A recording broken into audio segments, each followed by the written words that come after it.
Who was Epicurus? Epicurus was a Greek philosopher who lived from 341 BCE to 270 BCE. He founded the philosophical system of Epicureanism, which taught that the greatest good was to seek pleasure and avoid pain, and that the key to a good life was to live modestly and seek peace of mind through the avoidance of anxiety and the cultivation of friendship. Epicurus believed that the universe was made up of atoms and that everything that existed could be explained through natural phenomena, rather than the intervention of the gods. He taught that the ultimate goal of life was to achieve peace of mind and happiness, which could be attained by following a simple and moderate lifestyle, avoiding excessive desires and fears, and cultivating close relationships with friends. Epicurus also believed in the existence of the soul and that it was mortal and dissolved at death, thus rejecting the idea of an afterlife or reincarnation. He taught that death should not be feared, since it is the end of consciousness and sensation. Epicurean philosophy had a strong influence on later thinkers, including the Roman poet Lucretius, who wrote a long poem expounding Epicurus's ideas. Despite its popularity in ancient times, Epicureanism was later criticized by Christians and eventually faded in importance. However, the principles of seeking pleasure, avoiding pain, and living a simple life continue to be relevant today. An analogy that is often used to describe Epicurus's philosophy is that of a ship sailing through life. In this analogy, the ship represents the individual and the journey represents life. The goal of the journey is to reach the port of happiness and avoid the storms of pain and anxiety. Just as a ship needs a steady hand and a clear navigational plan to reach its destination, so too does the individual need to follow the principles of Epicureanism in order to achieve a happy and fulfilling life. So how would one implement his Epicurean philosophy? Seek pleasure and avoid pain.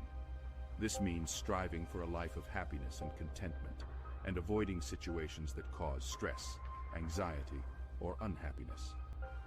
One can do this by prioritizing activities that bring joy and fulfillment, and reducing or eliminating those that cause negativity.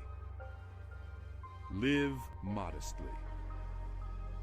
Epicurus believed that material wealth and luxury were not necessary for happiness, and could, in fact, lead to more pain and anxiety. Living modestly means avoiding excess and living within one's means, both financially and in terms of material possessions. One can implement this aspect of Epicureanism by investing time and effort into building strong, meaningful relationships with others. By following these principles and seeking to achieve a state of peace of mind, one can live a fulfilling life in line with Epicurus's teachings. The garden.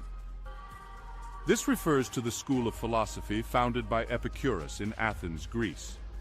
It was called the garden because it was located in a literal garden outside the city walls. This physical setting was intended to symbolize the peaceful and harmonious environment in which he and his followers pursued their philosophical and ethical studies. The garden was a community of like-minded individuals who shared Epicurus's philosophical views. It was intended to provide a supportive and collaborative environment for the study and practice of Epicurean philosophy. The community was organized as a cooperative, with members sharing living arrangements, meals, and other resources. Epicurus taught and lived in the garden, and it served as a model of how his philosophy could be put into practice in daily life. The garden was highly influential in its time and helped spread Epicurus's ideas throughout the ancient world. Although the physical garden no longer exists, its legacy continues to influence philosophical thought and debate to this day. What criticisms do other philosophers have of Epicurus? Epicurus and his philosophy of Epicureanism have been criticized by many philosophers throughout history. Some of the common criticisms include hedonism. Epicurus is often criticized for his focus on pleasure as the highest good. Some philosophers argue that pleasure should not be the only or ultimate goal in life, and that other values such as virtue or wisdom are more important. Materialism. Epicurus's atomic theory of the universe and his rejection of the gods' involvement in the world was seen by some as a form of materialism that reduced everything to matter and physical causes.